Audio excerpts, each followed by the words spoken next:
హరీష్ రావుకు మద్దతుగా నిలబడింది పార్టీ. కవిత మాట్లాడిన కొన్ని క్షణాల్లోనే ఎక్స్ లో స్పందన తెలియజేసింది. ఇది 6 అడుగుల బుల్లెట్ అంటూ ఫైర్ సింబల్ తో పోస్ట్ చేసింది బీఆర్ఎస్. కాళేశ్వరంపై తప్పుడు ప్రచారాన్ని సింహంలా సింగిల్ గా ఎదుర్కొన్నారు అన్నారు బీఆర్ఎస్. అసెంబ్లీలో హరీష్ రావు పోరాటాన్ని ఫైర్ గా అభివర్ణించింది పార్టీ. సాయంత్రం సరిగ్గా 4 గంటల 45 నిమిషాలకు కవిత ప్రెస్ మీట్ పూర్తయింది. సరిగ్గా 5 గంటల 15 నిమిషాలకు ఎక్స్ లో బీఆర్ఎస్ ఈ పోస్ట్ పెట్టింది. ఎక్స్ లో బీఆర్ఎస్ పార్టీ పెట్టిన ఈ పోస్ట్ మనం చూస్తున్నాం. ఇది 6 అడుగుల బుల్లెట్ అంటూ ఫైర్ సింబల్ తో పాటు సింహం సింగిల్ గానే వస్తుందన్నట్టు కాళేశ్వరంపై కాంగ్రెస్ తప్పుడు ప్రచారాన్ని అసెంబ్లీ సాక్షిగా ఆధారాలతో సహా తిప్పికొట్టిన మాజీ మంత్రి అంటూ బీఆర్ఎస్ చేసిన ఈ పోస్ట్ ని మనం చూస్తూ ఉన్నాం. కవిత ప్రెస్ మీట్ 4 గంటల 45 నిమిషాలకు అయిపోతే సరిగ్గా 5 గంటల 15 నిమిషాలకు ఎక్స్ లో బీఆర్ఎస్ చేసిన పోస్ట్ ని మనం చూడొచ్చు.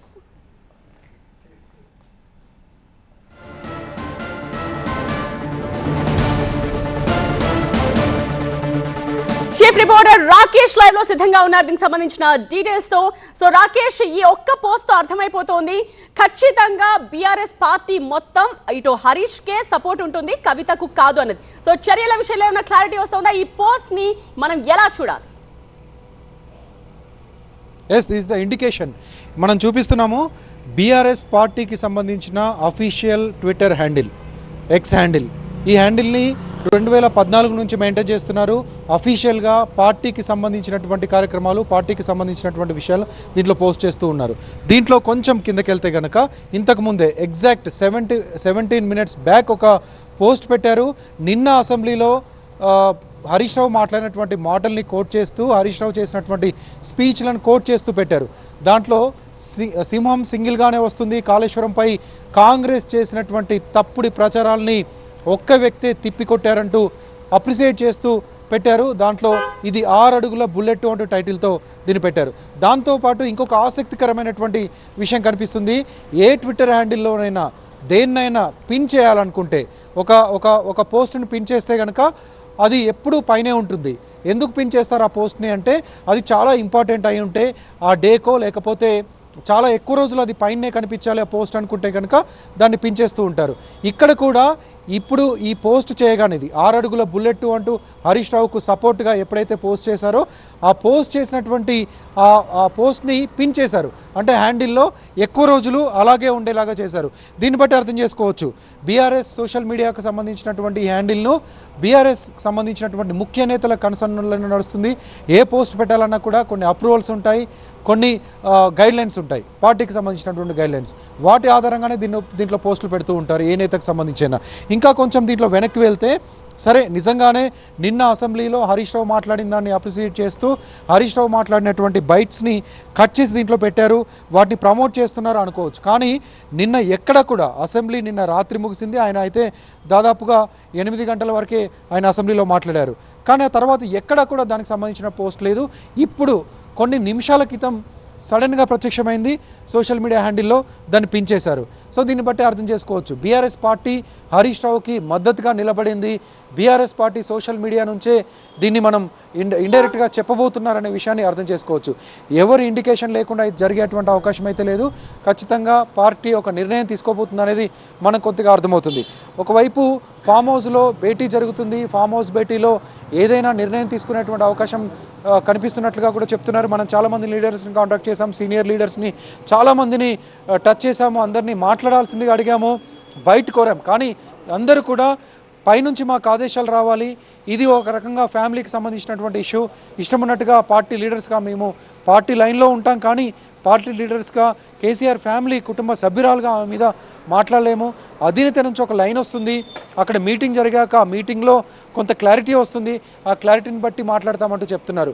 నిజంగా ఈ రోజు సోషల్ మీడియాలో సరే, కానీ డైరెక్ట్ గా పార్టీ తరపు నుంచి ఎవరైనా వచ్చి మాట్లాడే అవకాశం ఉందా? ఎప్పుడు మాట్లాడొచ్చు?